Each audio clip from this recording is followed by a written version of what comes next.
प्रभु की भक्ति कर लेते हैं, गुनगुना लेते हैं कुछ। आप भी मेरे साथ में बोलने की कोशिश करना।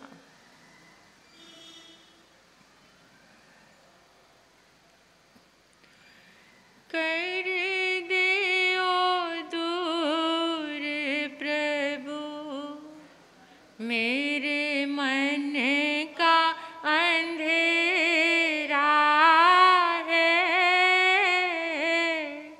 कर दियो दूर प्रभु मेरे मन का अंधेरा है। जब से तेरी लगन लगी हुआ मन में सवेरा है, जब से तेरी लगन लगी हुआ मन में सवेरा है, कर दियो दूर प्रभु। कई युग बीत गए आप से बिछड़े हुए, कई युग बीत गए आप से बिछड़े हुए। आने मिलो प्रभु जी प्यार दिल में बतेरा है,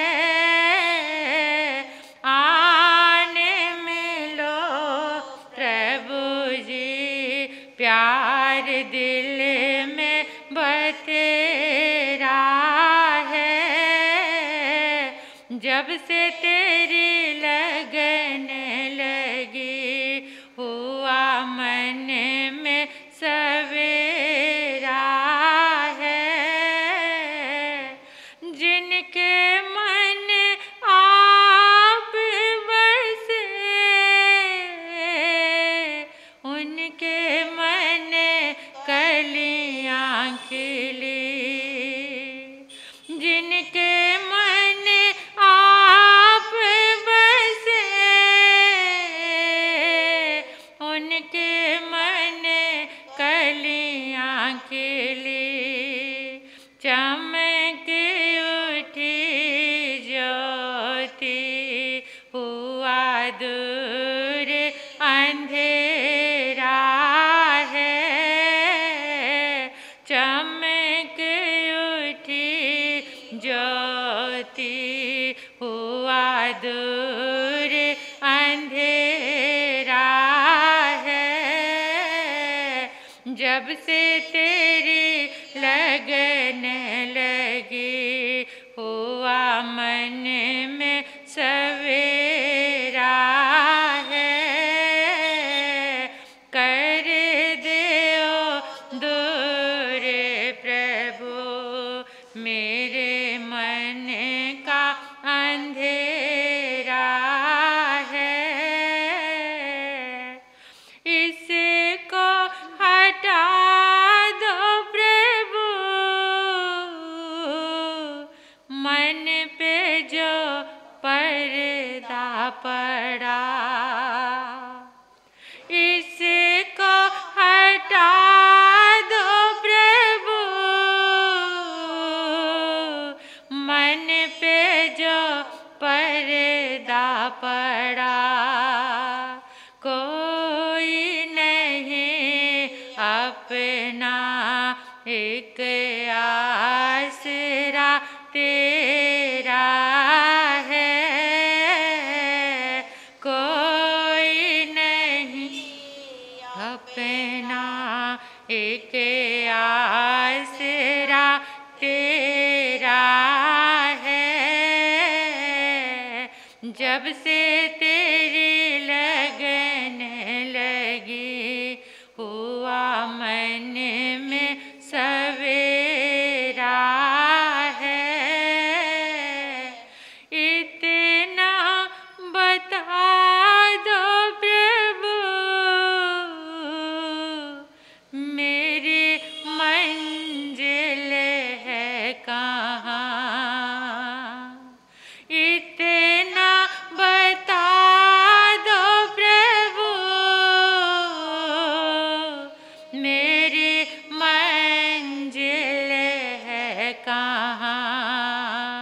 भेज दिया मुझको जहाँ संतों का डेरा है।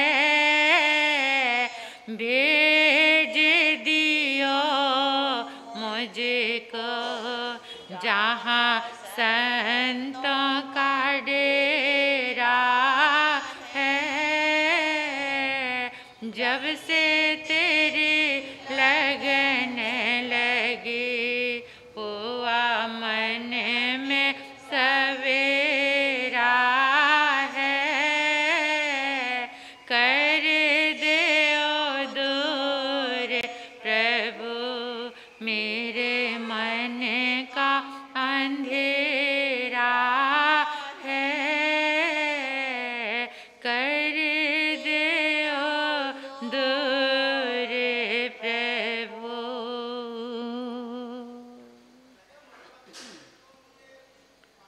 मन का अंधेरा मिटाने वाले एक ही शक्ति, एक ही आराधना, वो है तीर्थंकर भक्ति, तीर्थंकर साधना। तीर्थंकर परमात्मा से अपने आप को जोड़ लो और आंखें बंद करके जिंदगी में चलते रहो। प्रकाश ही प्रकाश मिलेगा। जब परेशान होते हो तो किसकी शरण में जाते हो? ईमानदारी से बता देना, किसकी शरण में जाते हो? ज्योतिष की शरण में कौन कौन जाता है अपनी जन्म कुंडली लेकर? ज्योतिष की शरण में मत जाना, वो साधारण इंसान ही तो है। कर्म फिलॉसफी को, कर्म सिद्धांत को समझते हो तो याद रखो,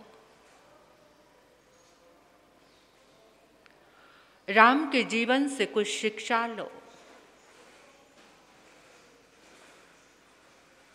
दशरथ ने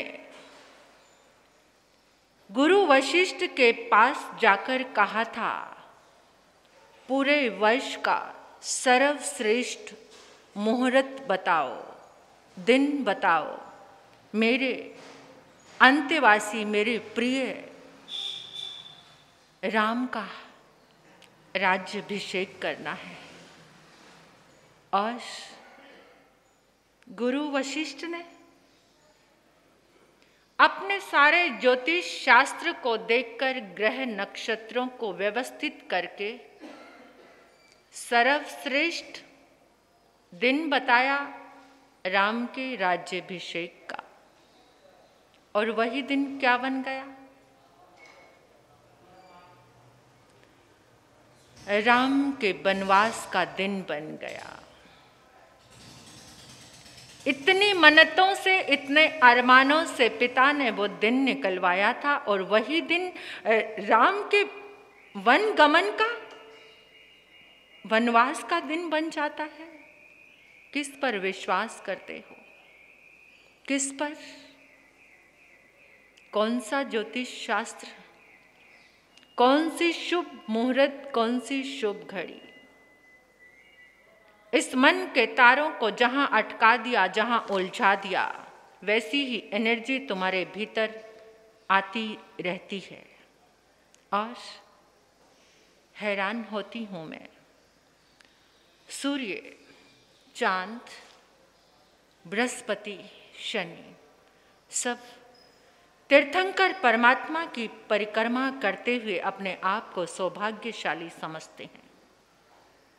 तो आप तीर्थंकर की आराधना करनी शुरू कर दो।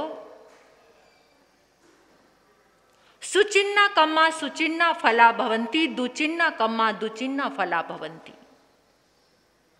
सद कर्म करो, सद फल, अच्छे फल तुम्हारे समक्ष आते चले जाएंगे। दुचिन्ना कर्मा, दुष्ट कर्म, और उनका परिणाम तो दुष्ट ही आएगा। इसलिए तीर्थंकर शरण में आ जाओ, ज्योतिषी की शरण में जाना छोड़ दो, सारे काम संवरने मेरा बहुत बड़ा विश्वास है। किसी समय आपको लगता है किसी ने कुछ करा दिया, किसी की बुरी नजर आ गई, बड़े पीड़ित हैं लोग इस बात से। किसी के किए कराए के कारण महाराज साहब मेरा काम नहीं चल रहा। ठीक है, आपका मन वैसा बन रहा है, होती हैं ये चीजें, ऐसा नहीं कि ये जादू तंत्र मंत्र विद्याएं ऐसी दुष्ट विद्याएं होती हैं, और ये अघोरी विद्याएं होती हैं, इनकी साधना भी उसी तरीके की गलत होती है, उसका परिणाम बड़ा भयंकर होता है। लेकिन जहाँ तीर्थंकर साधना होती है वहाँ पर ये चीज़ें अपना प्रभाव नहीं दिखाती। मन में तीर्थंकर के प्रति समर्पित हो जाओ। जहाँ तीर्थंकर आराधना लोगस्य का नमोथुणं का उपसघरं की ये साधना होती है, जहाँ पुच्छी सुणम की आराधना होती है, वहाँ पर वो असुरी वृत्तियाँ नहीं रुकती, उनको छेदन भेदन लगता है। जैसे कोई ये मंत्र जाप जिस समय लोगस पढ़ा जाता है तो उनको लगता है कि कोई तीर भालों से मेरे शरीर को छेद रहा है, वो नहीं सुन सकते। और जहाँ ये मंत्र जाप होगा तो वो अपने शरीर को छिदवाने के लिए वहाँ क्यों रुकेंगे? कोई भी भूत प्रेत की बाधा वहाँ पर नहीं रुकेगी। लेकिन इंसान इतने मिथ्यात्व में आ चुका है। एक बात मुझे याद आ गई, एक लड़की की नई शादी हुई और घर में आई। घर में आके देखा कि सब कुछ सासू जी जो कहती है उन्हीं की चलती है। पति है वो भी अपनी माँ का पिछलग्गू है, और घर में दो नंदे हैं।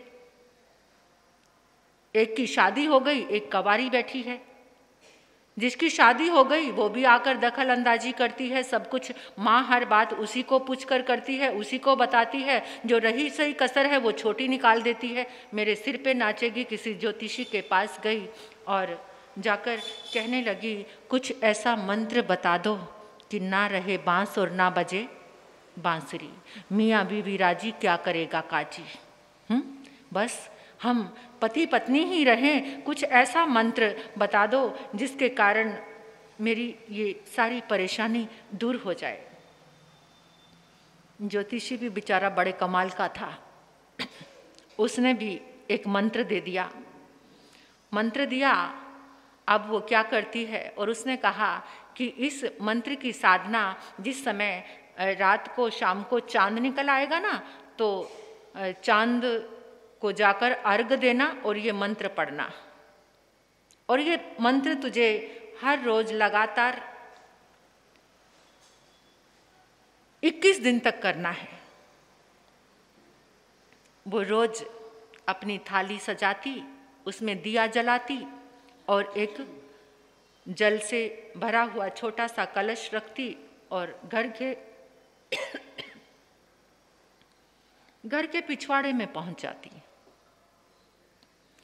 घर के पिछवाड़े में जाती और रोज अर्घ देती और मंत्र बोलती। 2 दिन 4 दिन लड़का देखने लगा, माँ ये हर रोज कहाँ जाती है? कहते बेटा बहुत अच्छी है, जैसे ही चांद निकलता है चांद को अर्घ देती है और कुछ मंत्र जाप भी करती है। बड़ी सियानी बहू है, बड़ा अच्छा काम कर रही है। जा करके कि क्या पूजा कर रही है, क्योंकि वो दिन रात उसके साथ रहता था। उसकी नेक नियत या विचार कुछ पूजा पाठ वाले तो उसको लग नहीं रहे थे। वो सोचने लगा कि जाके करती क्या है। अब वो गया पीछे पीछे दुबक के और चुपचाप दबे पांव वहाँ जाकर खड़ा हो गया। खड़ा होकर के सुना उसने वो क्या बोल रही थी, मैं तुझे पूजूं पूनम चंदा, मर जाए सास और दोनों ही नंदा। मैं तुझे पूजूं पूनम चंदा, मर जाए सास और दोनों ही नंदा। वो तो सुन के चुपचाप आ गया और सोचने लगा, इतनी जालिम, मेरी माँ को और मेरी बहनों को मारने में लगी हुई है, ये मंत्र जाप करती है हर रोज, ऐसी पूजा है इसकी। अगले दिन जैसे ही वो पिछवाड़े गई जल का लोटा लेकर, थाली लेकर, तो एक जल का लोटा लेकर के वो भी पूजा करने के लिए आ गया। उसने उस तरफ मुंह कर रखा था, उसने दूसरी तरफ। वो बोल रही है मैं तुझे पूजूं पूनम चंदा, मर जाए सास और दोनों ही नंदा। और उसने जोर से बोलना शुरू कर दिया उसके बाद, मैं तुझे पूजूं ऊंट कटाला, मर जाए ससुर और दोनों ही साला। उसने भी ये मंत्र बोलना शुरू कर दिया। अब जब उसने मंत्र सुना, हो इसको तो मेरा पता लग गया और ये खुद ऐसा मंत्र बोल रहा है। उसने तो क्या किया, त्रिया चरित्र करके एकदम आई और सीधी आके आंगन में ढेर हो गई। ऐसे लगा जैसे कोई प्रेत बाधा उसके अंदर आ गई है। मैं इसे नहीं छोड़ूंगी, मैं इसे लेकर जाऊंगी, मैं इसको मार गिराऊंगी। इसने ऐसा किया, वहाँ जाकर पिछवाड़े में पूजा करती थी, मैं हर रोज इसको देखती थी, मेरा मन इस पर आ गया। ना जाने क्या क्या। वो बेचारी सास तो भोली भाली थी। अब वो सोचने लगी, देखना बहू तो हर रोज पूजा करती थी, ये क्या हो गया इसको।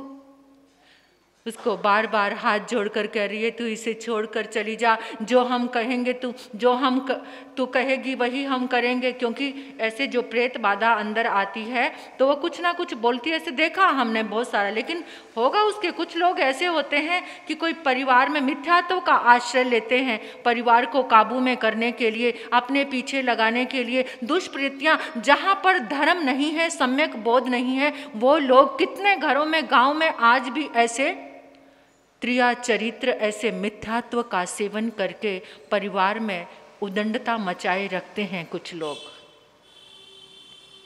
अब वो सास हाथ जोड़कर कह रही है, बेटा इसको छोड़कर चली जा, तू जो भी है, भूत है, प्रेत है, पिशाच है, वाण यंत्र है, जो भी है, इसको छोड़कर चली जा, जो तू कहेगी हम वही करेंगे।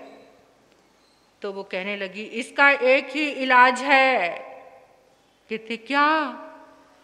कहते लड़के की माँ सिर मुंडवाकर, मुंह पे कालिस लगाकर, गधे पे चढ़कर मेरे सामने आए तो मैं इसको छोड़कर चली जाऊंगी। अब वो बेचारी सास कहने लगी, थोड़े समय की तो बात है, बाल तो फिर आ जाएंगे, मेरी बहू तो ठीक हो जाएगी। मुश्किल से तो बेटे की शादी हुई है और अब तो इतना अच्छा कुछ करने लगी थी, मेरी बहू ठीक हो जाए। नहीं, इसको मत लेकर जाना, मैं ऐसा सारा कुछ कर लूंगी, कोई बात नहीं। लड़के की माँ तेरे सामने आ जाएगी, सिर मुंडवाकर, मुंह पे कालच लगाकर, गधे पर चढ़कर। वो लड़का कहता, माँ कोई बात नहीं, ऐसे कैसे, यहाँ पर बड़े बड़े तंत्रवादी हैं, मंत्रवादी हैं, मैं उनको लेकर आता हूं, आप थोड़ी देर इंतजार करो। अब वो तो सीधा अपनी ससुराल पहुंच जाता है। ससुराल पहुंच गया और जाकर लड़की की माँ को कहा, तुम्हारी बेटी को इतनी भयंकर प्रेत बाधा लग गई है, 2 दिन हो गए बेहोश पड़ी है और एक ही बात चिल्लाई जा रही है, मैं इसको तब छोड़ूंगी अगर लड़की की माँ सिर मुंडवाकर, अपने मुंह पे कालच लगाकर, गधे पर चढ़कर आ जाए, तब मैं इसको छोड़कर जाऊंगी। क्योंकि वो भी नहले पे दहला था, वो उसको नीचा दिखाने में लगी हुई थी और वो आगे से 2 कदम आगे ही था। वो लड़की की माँ कहती, मेरी बेटी ठीक हो जाएगी, अरे कोई बात नहीं, बाल तो घर की खेती है, फिर आ जाएंगे। जल्दी से नाई को बुलाया, अपने सारे बाल उतरवाए और तवे से कालस उतारी, अपने मुंह पर लगाई और फटाफट साथ में चल पड़ी। वहीं गांव से कोई बाहर से गधा पकड़ा, उस पर बैठकर आ गई और एकदम लड़के ने कहा, देखो, क्योंकि वो तो आंखें बंद करके पड़ी हुई थी, उसने हाथ जोड़कर कहने लगा कि देखो प्रेत बाधा जो भी आप हो, जो आपने कहा था सिर मुंडाकर मुंह काला करके, ये आपके सामने आकर खड़ी हो गई है। एकदम जोर से बोलने लगी, देख बंदी का चाला, सिर मुंडाया और मुंह काला। वो लड़का कहने लगा, अरे देख बंदे की फेरी, अम्मा तेरी है या मेरी? हाँ, देख बंदे की फेरी, अम्मा तेरी है या मेरी? जब उसने आंखें खोली, सारा का सारा जो त्रिया चरित्र था उसका वो पानी में बह गया। जितना मिथ्यात्व था, उसी समय हाथ जोड़कर कहने लगी कि मुझसे बहुत बड़ी गलती हो गई। मैं ऐसे व्यक्ति के पास पहुंच गई जिसने मुझे ऐसा मंत्र दिया और मेरे दिमाग को भ्रमित कर दिया। तो उस लड़के ने कहा कि अगर सुबह का भूला शाम को घर आ जाए तो उसे भूला नहीं कहते, अभी अरिहंत शरण में आ जाओ। वो जिन धर्म का उपासक था उसको लेकर के गुरुओं की शरण में आया और नमोकार मंत्र की प्रेरणा दी और धीरे धीरे जीवन बदलता है। जब तीर्थंकर भगवान की शरण मिलती है, तीर्थंकर भक्ति जिसके जीवन में घटित होती है, उसको कहीं पर भी जाने की जरूरत नहीं रहती। बिना पैंदी के लोटे मत बनना, जिधर देखो उधर ही लुढ़कते रहना। ना खुदा ही मिला ना विशाले सनम, ना इधर के रहे ना उधर के रहे। दो सुई दो सिए ना कंथा, एक पंथी दो चले ना पंथा। दो दो काम ना होए सयाना, माल भी खाना और वैकुंठ भी जाना। वैकुंठ की चाहत है तो तप त्याग की आराधना करनी पड़ेगी। दो नौका में पाव रखने वाला डुब्बाणंग डोबियाणंग।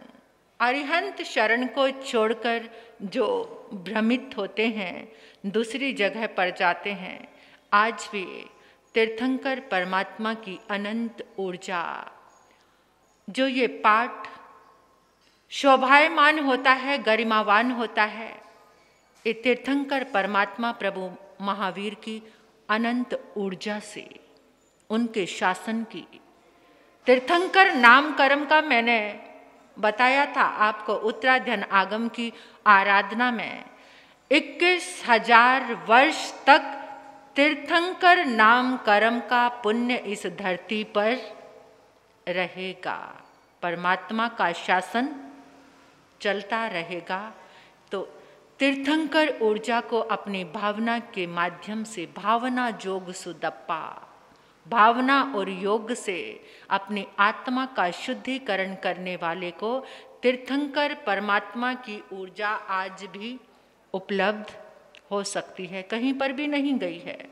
उस ऊर्जा को आप अपने भीतर ले सकते हैं, उस ऊर्जा का आह्वान कर सकते हैं। कि अक्सर मैं जब से चातुर्मास प्रारंभ हुआ है, आपको एक ही बात कहती आ रही हूँ कि जब भी कोई कार्य शुरू करो, जब भी कुछ आप, चाहे धर्म की शुरुआत है, चाहे संसार के, तीर्थंकर परमात्मा आपके पुण्य का आलंबन लेती हूँ। इतना शब्द ही आप बोल दो, हे तीर्थंकर प्रभु, अनंत 24 तीर्थंकर परमात्मा हुए या प्रभु महावीर के अनंत पुण्य का मैं आलंबन लेती हूँ, क्योंकि तीर्थंकर के पुण्य के सामने कोई भी पुण्य और दुनिया में अनंत अनंत। और जब तीर्थंकर मोक्ष में जाते हैं तो अपना पुण्य कहाँ छोड़कर जाते हैं?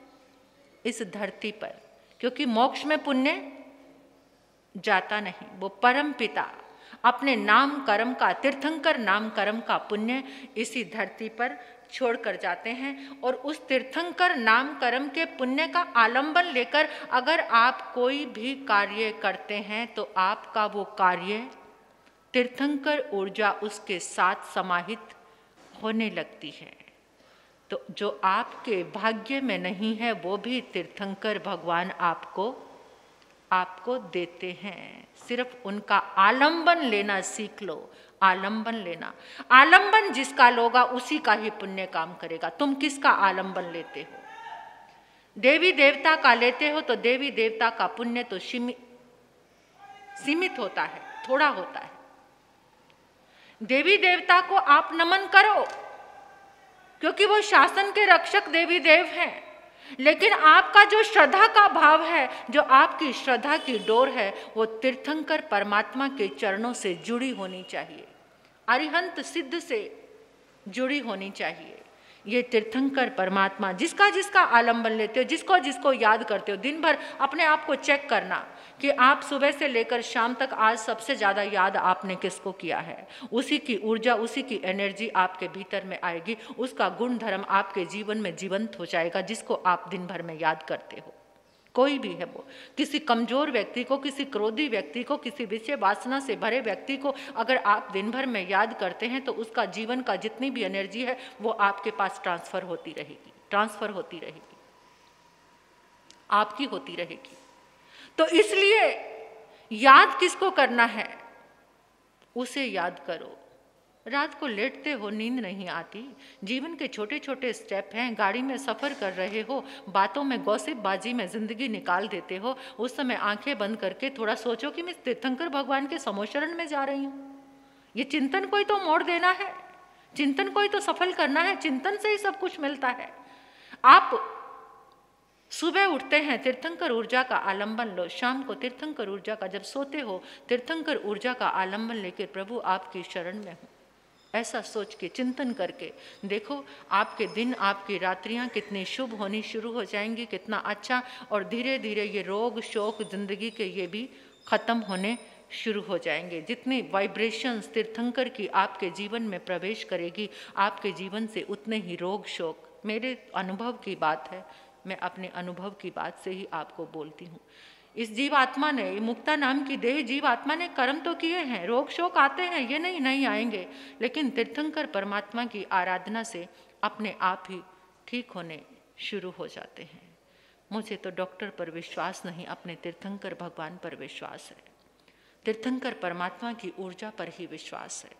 उस ऊर्जा का आलंबन भी आप गहराई से लेना शुरू कर दो, आप भी करना शुरू कर दो, आपका जीवन भी सुंदर, खुशहाल और स्वस्थ होना शुरू हो जाएगा। पहले भीतर को स्वस्थ करो, भीतर कितने रोग से ग्रसित हैं, इतनी कामनाओं की, इच्छाओं की, और कितने कितने लंबी लंबी यात्राएं कर लेते हैं बैठकर, कैसे अपने भविष्य की या पीछे जो गया है उसका पश्चाताप करते हुए। आज का जो क्षण है उस क्षण को सोचने वाले बहुत कम लोग हैं कि आज के क्षण में इतना आनंद है, प्रभु की शरण मिली है, कितना आनंद है। इस आनंद को अनुभव करो, महसूस करो इस आनंद को, और कम से कम सुबह उठकर 3 बार तो ये बोल ही लिया करो कि मैं शुद्ध आत्मा हूँ, मैं शक्तिशाली आत्मा हूँ, मैं दिव्य आत्मा हूँ। कौन कौन बोलते हैं? 2-3 जने ही बोलते हैं बस, बाकी सब जने भी बोला करो कि मैं शुद्ध आत्मा हूँ, शक्तिशाली। अपना लक्ष्य, अपने घर को याद किया करो, इस घर को जहाँ अभी जाना, हमारे जी जल्दी प्रवचन थोड़ा जल्दी पूरा हो जाए तो घर जाना है ना। ये घर कितना, इस घर को दिन भर में कितना याद करते हो, कितना याद करते हो? हजारों बार एक दिन में। घर जाना है, बाजार गए, कहाँ जाना है?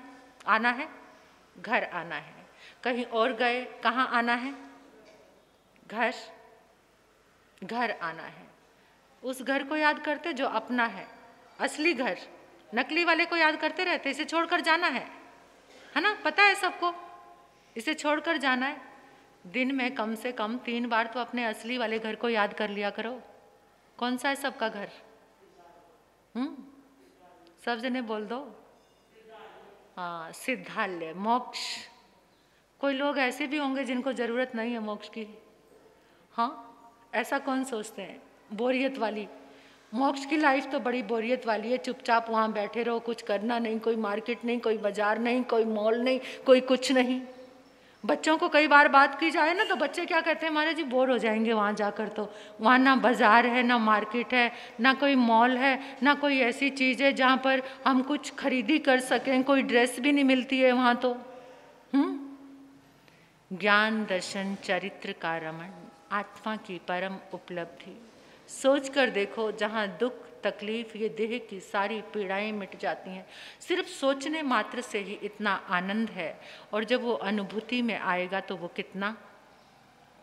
कितना आनंद होगा। तो आज बस गई हुई है, फिर भी आप लोग आए हैं, तो आपका बहुत बहुत धन्यवाद है। इस हमारी धर्म सभा में होशियारपुर से, दिल्ली से, चंडीगढ़ से हमारे बहन भाई आए हैं। आप सभी का स्वागत, अभिनंदन। हमारे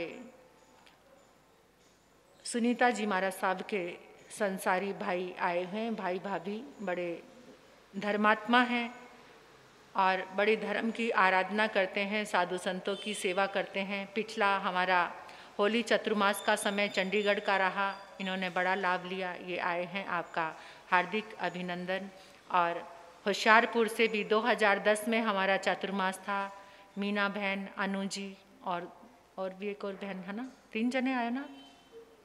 अच्छा, आप लोग आए हैं, आपका बहुत बहुत धन्यवाद।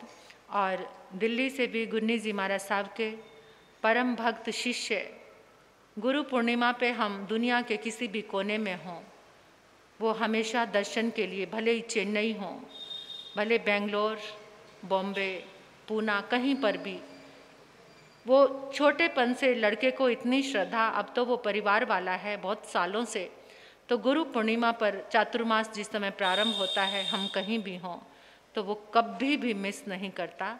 ऐसा श्रद्धालु भक्त, और वो दिगंबर परिवार से है, लेकिन गुन्नी जी महाराज साहब के चरणों से बड़ा अनुराग भाव है। उनका भी इस धर्म सभा में हम हार्दिक स्वागत, अभिनंदन करते हैं सभी का। तो कल सब लोग आ जाएंगे। एक अनुष्ठान हम आज रखना चाहते थे, लेकिन बस बाहर गई है, सब लोग गए हैं। तो कल प्रवेश गुन्नी जी महाराज साहब का शुरू में स्टार्टिंग में उनका 40सा होगा।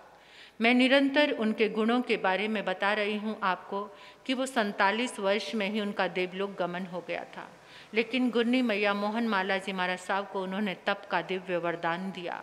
उनकी ही कृपा से 311 उपवास का तप संपन्न हुआ। ऐसी गुन्नी मैया का आप भक्ति भाव से 40सा गाएंगे, 40सा करेंगे, तो उनकी बहुत कृपा आपके ऊपर बरसेगी। मिस ना करना। कल सुबह दिन ही कितने गिने चुने दिन रह गए हैं, और आने वाली 8 तारीख को चातुर्मास समाप्ति, और मेरी इस देह का जन्म भी उसी दिन हुआ।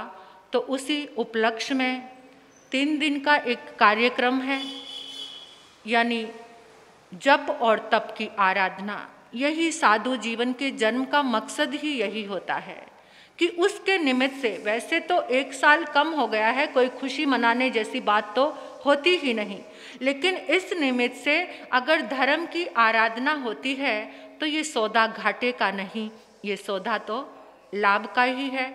तो ऐसा लाभ का सौदा करने के लिए भले ही 1 साल खत्म हो गया, लेकिन कितने सारे सब लोग 8 तारीख को सामूहिक रूप में आइम्बिल तप होंगे, और जिन्होंने अभी तक स्लीप नहीं ली है वो लेकर चले जाना। और 6 तारीख को पुच्छी सुनम की 9वीं गाथा की आराधना होगी, उसका जाप होगा सामूहिक रूप से। जिनको वीकनेस फील होती है हर समय, जिनके जीवन में खुशहाली नहीं है, नंदन वन जैसा खुशहाल जीवन करने वाली ये 9वीं गाथा, परमात्मा के गुणों की गाथा, बड़े एक्सपीरियंस के साथ इस गाथा को हम आपके बीच में लेकर आ रहे हैं। बड़े अनुभव हैं लोगों के। तो 9वीं गाथा का उस दिन जाप होगा, और 7वीं गाथा, ये लोगस्य की 7 तारीख को 7वीं गाथा, 7 तारीख को लोगस्य की 7वीं गाथा, यानी अंतिम गाथा, चंदेसु निमलयरा आई चेसु अहियंग पयासरा। इसका मैं उस दिन विस्तार से आपको महत्व और बताऊंगी कि इस गाथा के करने से क्या होता है। तो इस गाथा का जाप रखा है लोगस्य की अंतिम चरम गाथा का। तो आप सभी ने एक दूसरे को प्रेरणा देनी है, और उसके लक्की कूपन के लाभार्थी बन रहे हैं हमारे पिताजी का नाम क्या भैया? श्री जवाहरलाल जैन सतीश कुमार जी। ये इन लक्की कूपन उस दिन वितरण करेंगे, 2-3 दिन इनकी भावना है। तो इन्होंने भैया ने कहा महाराज जी 3 कार्यक्रम आप रख लो जाप का, तो बहुत अच्छा होगा। चलो इसी बहाने से जप से और तप से आप सभी लोग जुड़ेंगे। तो इसी के साथ समय अपना हो गया है। जो अभी भी ये भाव रख रहे हैं कि हमें तीर्थंकर भक्ति से ही जुड़ना है, वो परम पुण्यशाली हैं। जीवन के सारे दुराग्रह, सारे मिथ्यात्व को भगाकर जाना और एक ही लक्ष्य जीवन में लेकर जाना कि चाहे कुछ भी हो जाए, जीवन में सुख आए तो भी अरिहंत, दुख आए तो भी अरिहंत, सिर्फ और सिर्फ अरिहंत। मैं अरिहंत का पुजारी हूँ, दूसरा और यहाँ कोई संप्रदाय का बंधन नहीं है कि अरिहंत केवल जैन धर्म में ही है, ऐसा नहीं है। यह लिंग सीधा, परलिंग सीधा, अन्य लिंग सीधा, गृहस्थ लिंग सीधा, एक सीधा, अनेक सीधा, नपुंसक लिंग तक सीधा है। अगर नपुंसक लिंग अरिहंत हो गया है, नपुंसक, तो वो भी हमारा क्या है? देव है। वो अरिहंत हो गया है, वो केवली हो गया है, तो वो भी यहाँ संप्रदाय का कोई महत्व नहीं। संप्रदाय की हर दीवार को तोड़कर जिन शासन जयवंत है, जिन शासन जयवंत है, कहीं पर कहीं भी कोई भी कहीं पर भी कमल का फूल खिल सकता है। और ज़्यादातर खिलता है कहाँ पर? कहाँ? जल में। जल में कमल, रूड़ी के ढेर पर कमल। तो वहाँ भी अगर अरिहंत अवस्था उत्पन्न होती है तो सबको हमारा नमन है। तो इसी के साथ किसी का कोई आज प्रत्याख्यान, एकाशना नहीं, आइम्बिल, उपवास नहीं, तो आज सामूहिक पचखान कर लो। सभी ने सामूहिक पचखान करना है। अगर आप कंद मूल का सेवन करते हैं तो आज आपको कंद नहीं खाना। मंजूर? मंजूर? सभी को आज कंद मूल का सेवन आपको नहीं करना। गुरनी जी महाराज सबकी, चाहे किसी ने हाथ जोड़े हैं उसका भी पचखान, नहीं जोड़े तो भी पचखान।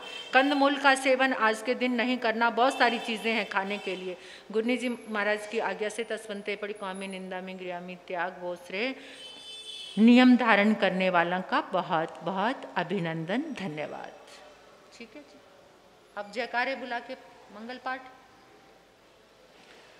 बोलिए। भगवान महावीर स्वामी की, समस्त आचार्य भगवंतों की, समस्त आचार्य भगवंतों की, शमन संघ के प्रथम आचार्य भगवंत पूज्य श्री आत्मा राम जी महाराज साहब की, आचार्य भगवंत पूज्य श्री आनंद ऋषि जी महाराज साहब की, आचार्य भगवंत पूज्य श्री देवेंद्र मुनि जी महाराज साहब की, वर्तमान आचार्य सम्राट ध्यान योगी पूज्य गुरुदेव श्री शिव मुनि जी महाराज साहब की, शमन श्री फूलचंद जी महाराज साहब की, थोड़ा तो जोर लगा लो, बोले बाबा श्री रतन मुनि जी महाराज साहब की, माँ सती श्री पार्वती जी महाराज साहब की, परम विदुषी माँ सती श्री प्रवेश कुमारी जी महाराज साहब की, तपाचार्य तप चक्रेश्वरी उपरवर्तनी गुन्नी मैया श्री मोहन माला जी महाराज साहब की,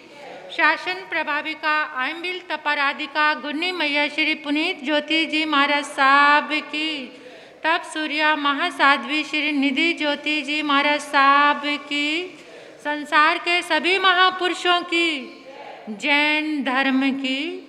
अब हमारा सब मंगल पाठ की कृपा करेंगे। तानंग नमो सिद्धानंग नमो ऐरियानंग नमो विजयानंग नमो लोई सविसाहुनंग चैता वारंग वासंग चकवटी मेहड़ियो संति संति करे लोए पत्तोई मृतंग श्री चेतारी मंगलविंता मंगलम सिद्धा मंगलम साहु मंगलम केली प्रणतो धम्मो मंगलम चेतारी लघुतमारी अंता लघुतमा सिद्धा लघुतमा साहु लघुतमा केली प्रणतो धम्मो लघुतमा चेतारी शरणं पवज्जामि रंते शरणं पवज्जामि सिद्धे शरणं पवज्जामि साहु शरणं पवज्जामि केवली पनत्तो धम्मो शरणं पवज्जामि। पहला शरणारी अंत का, दूजा सिद्ध भगवान, तीजा शरणय धर्म का, चौथा सान निग्रहण। ये चारे शरण दुख हरण जगत में और न शरणा कोई होगा, जो भवे प्राण करे आराधन उसका अजर